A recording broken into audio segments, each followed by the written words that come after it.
grand final thoughts? Well, Parramatta, you disappointed me. Probably disappointed your fans as well. But I think Penrith were just too good. Thought the first 5 minutes Parramatta were in it. Then the next 35 was all Penrith. After the first half, it was basically over. Penrith just too good. Yeah, 100%.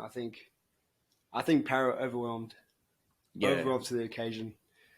Penrith been there, done that, and you could tell in that first 20 minutes. They were gassed. Yeah, Parramatta were gassed. Yeah. I know they played an extra game, which doesn't help.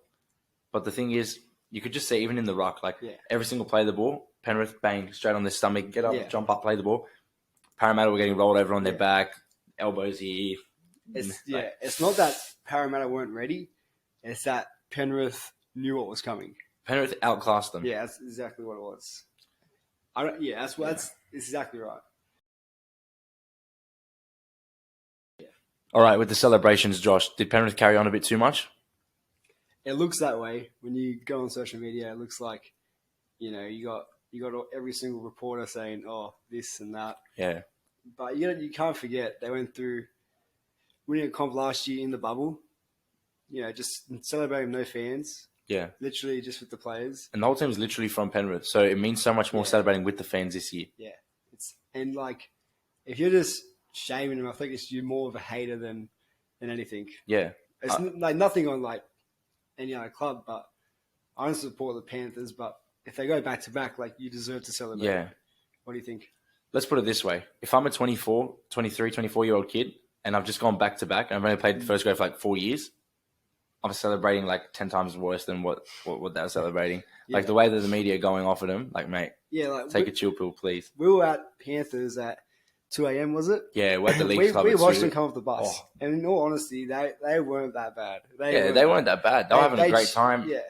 They cheered the fans, the fans that were there. Fans were waiting for them to bus. And they said hi to everyone. Yeah, 50 people. Everyone came on and just waved to them. They weren't off their heads. They were quite And you know what? They can celebrate all they want. I understand Api Coruscant maybe crossed the line about the Tigers, but that's the Tigers' problem to deal with. It's not the NRL's problem. Yeah. If he's still coming to the club. The Tigers are in that much of a hole. They probably don't even give a shit. Yeah, to be honest. And what Fisher Harris said, it's a rivalry. If Roosters did that, if my Roosters beat the Rabbitohs in the final, I want every single player talking shit about the Rabbitohs. And if the Rabbitohs beat us in the final, it wouldn't even burn me if Latrell Mitchell said something about the Roosters. Yeah. You can't forget, Fisher Harris is the oldest player there. He's been at the club for the longest. He's been there for the shit times. He has been. And if anyone could and is saying anything, it's him. And he can say whatever he wants, really. He leads the pack. He literally does. And he shows it. All his runs were amazing. Yeah. I think RCG tried taking him out. Marnie tried chopping him a few times, but you can't stop him. Him and kick out together, it's they were killing it the whole game. But yeah. Josh, I got a question for you. As a big Doggies fan, Reid Marnie, been playing for Parramatta. Yeah. Played over 100 games for them now. Played in the grand final. Outstanding. Just makes tackles non-stop. Yeah. How happy are you that he's coming over to the Dogs? Yeah, I've been excited all year, to be honest. I paid a little more attention to him in the grand final, to be honest. I was looking at him. I saw a few things that he needs to improve on in terms of his defense is amazing. But when he gets pressured, it happened all year when he got pressured. He went to his shell kind of thing. And he needs to get out of that. If you watch Api Coruscant or a Damien Cook and there's not many of them in the comp. They can literally get their team out of a hole. And Marnie did try it. He tried his hardest. But yeah, I'm excited to see what he can bring in an off season with the Bulldogs. Hopefully he can steer us to a premiership in a few years. Yeah, I mean, if you look at the team last year from the Penrith Panthers, they only lost a couple of players from that starting side. They lost Kurt Capewell, and they lost Matt Burton. That's a centre and a back rower. Now they're losing another back rower and their hooker. How do you think they replace them? Oh, I think everything Penrith are doing is precise. Yeah, I think they know what they're doing. It's not out of nowhere. They're always leaving the club, these players. Everyone knew the whole year. They benched Api Coruscant. Mitch Kenny starts like nothing. Mitch Kenny was the best on ground in the first 20 minutes. Yeah. 15 Leota. Leota, yeah, it's hard to go past Leota, but in terms of hitting your tackles and leaving a mark as well, yeah, he was there. And honestly, kick out is a huge loss, but we just know that they're going to have someone Obviously not his experience and his physique, but Yeah. I reckon They'll have another beast they'll coming have up. another beast coming. And we don't know it yet, but they definitely do. Yeah. Josh, early grand final prediction for next year. It's a tough one. I'm going to say that the Cowboys make the grand final, and as much as I want some of my doggies there, I'm going to say Penrith again. I'm going to make the grand final. So I'm going to go Cowboys Penrith grand final. What about you? Penrith are going to be there again. Just their system's way too good for them to fall short. I'm pretty confident in my boys. I think the Roosters will meet Penrith in a final. 20 years on from 2003. If we get a fully fit team at the start and Brandon Smith, falls into place, I think with him, Radley and Connor Watson, the three rotating in the middle, we're just going to be too quick down the middle. And then hopefully Manu and Sawali play in the centres, and then it's all... Could be a team. It could be a team knock-off. Yeah. The Newcastle Knights, the girls, they went the whole way, and we said they're going to go far at the start of the season. We didn't know they'd go this far, though.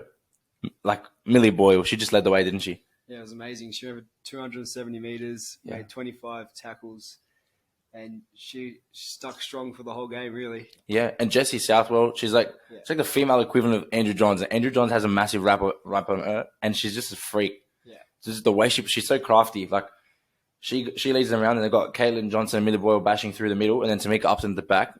Like, you know what, the Roosters have something to worry about now. Yeah, definitely. I mean, the Roosters choked and lost to Power in that semi, and then to be honest with you, on paper, Roosters have such a strong team, but the Knights, mate, they deserve it. The Eels, they pulled up short in the grand final, men and women, but let's talk about the girls. Yeah. That was a tough performance against Newcastle Knights, who were just humming along the whole season, and Millie Boyle, who's like the equivalent of 3 players with her stats, like 270 meters, playing almost a full game. You got to give it to the Eels girls. Oh yeah, for sure. Winning one game in the whole season, really. Winning one game and going in to try and win a grand final is always tough. You look at that consistency, and they beat the reigning premiers in the semi-final. Like, it's a great effort, and I think that was their games. That was their big game of the year, and I think Knights took it out of them in the last 20 minutes. But all credit to the Para for making it. Yeah, for sure. So the first team to ever come 17th in the NRL. If Ponga I don't want to wish bad luck on Ponga, but if Ponga gets injured, it'll be Newcastle Knights. But if he doesn't, I'm going with the Warriors. Sorry, New Zealand fans. Yeah, so what's your thoughts on the Dolphins pack? I don't think they've built together the best team, but I don't think the NRL gave them enough time. I think you need at least 3 years. When you introduce a team, give them 3 years.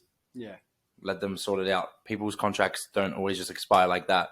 You've got to build it in. But their forward pack, I know they've got Kafusi and they've got the Bromwich boys from Storm. I don't care who else they have. You're bringing 3 experienced forwards from Melbourne Storm. You're not going to finish last. Where do you think they'll finish? To be honest, 14th. I think there'll be 3 teams that can finish below them. Yeah. And if you finish 14th in your first season, it's only up. It's only up. FFA Cup Grand Final was on this weekend. We were there. Sydney United versus MacArthur. There were 16,000 fans, and 15,000 of them were Sydney United fans. What are the A-League doing wrong to not have a bunch of A-League fans there? Yeah. Just A-League fans in general. There were NPL fans in general just supporting Sydney United. There weren't even that many MacArthur fans. There was no one. No one from MacArthur. Yeah. As much as Australians want to see the A-League grow, it's just not happening. Nothing's moving. When a team that's not in the A-League is getting more fans to a grand final, it's not just a normal game, a grand final. It's embarrassing. It is embarrassing. And we need to fix it. It needs to be fixed. How do we fix it? It's not an easy solution. People have been trying for years. Will they ever get it right? I guess it's up to the fans, really. Like, you can't really tell people you have to go to the game. Yeah. It's really the atmosphere, the culture. That's what's going to bring fans to come watch. Yeah. I think, like, back when the NPL was massive and there was no A-League, NPL was everything because we obviously had a lot of people from other countries come to Australia and they were playing soccer, football. But now the NBL seems to be getting bigger than what the A-League is becoming.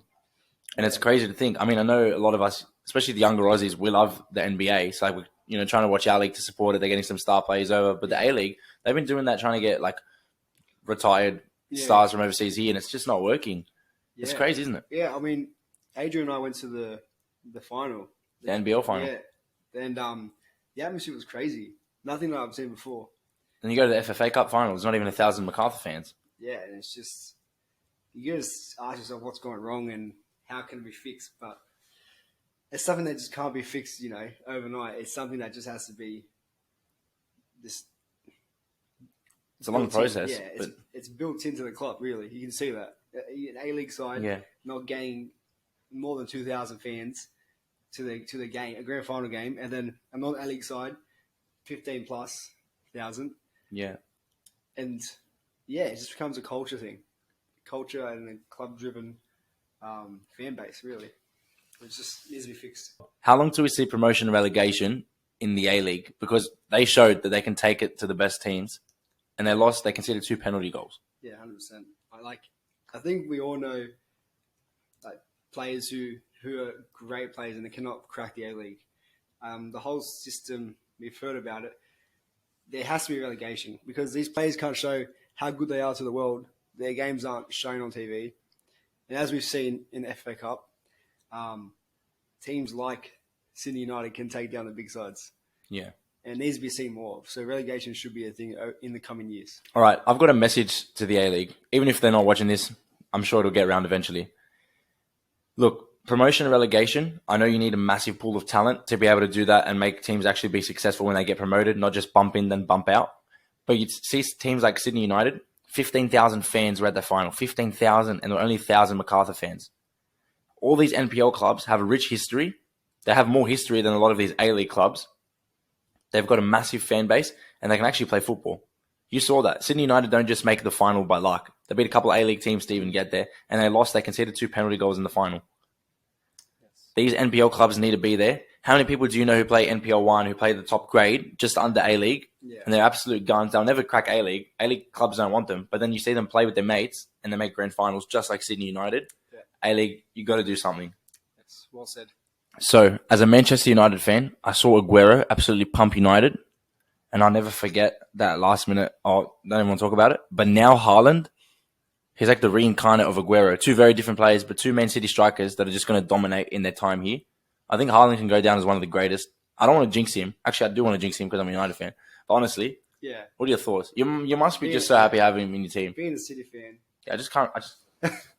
Nah, honestly, the last few games just watching him, he's not human. I don't think he's human, bro. I just have to say it. Scoring 3 hat-tricks in 8 games, breaking records. I think it took Ronaldo 252 games, 200. I don't know what it was. I'm not going to quote it. Took him that many games to score a hat-trick 3 times. It's taken Haaland 8 games. Do we not understand this? The man is not human. And I don't want to jinx him. Touch wood. In 10 years, he could be the greatest Premier League player to ever play. But we can talk about that. All right, the Rugby League World Cup. Australia, short price favourites, as always. If any team were to upset Australia, who's going to be and why? I think most people will say New Zealand, but I'm going to say Samoa. Toa Samoa. Man, they got some freaks. The players are in form. I think that's what it is.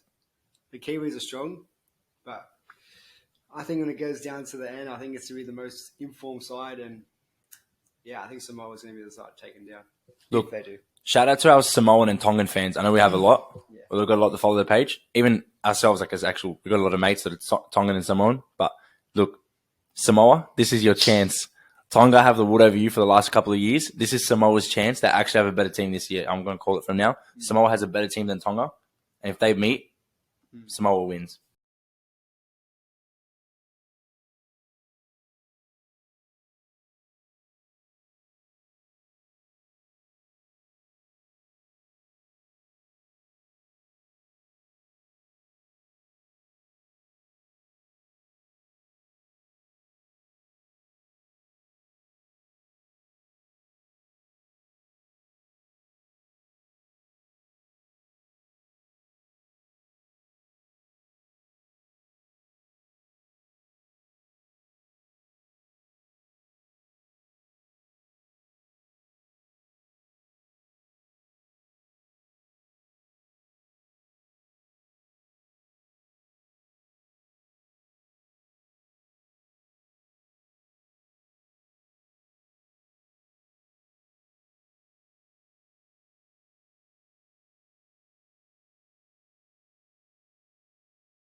the Newcastle Knights, the girls, they went the whole way, and we said they're going to go far at the start of the season. We didn't know they'd go this far, though.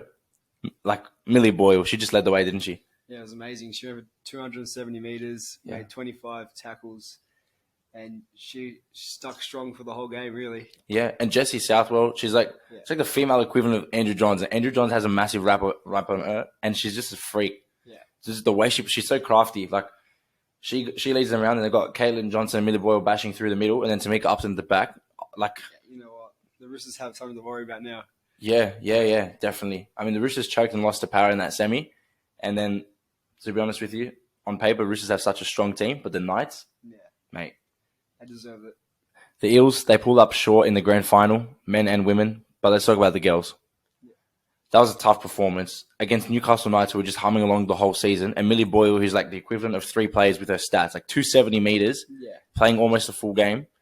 You got to give it to the Eels girls. Oh yeah, for sure. Winning one game in the whole season, really. Winning one game and going in to try and win a grand final is always tough. You look at that consistency, and they beat the reigning premiers in the semi-final. Like, it's a great effort, and I think that was their games. That was their big game of the year, and I think Knights took it out of them in the last 20 minutes. But all credit to the Parra for making it. Yeah, for sure.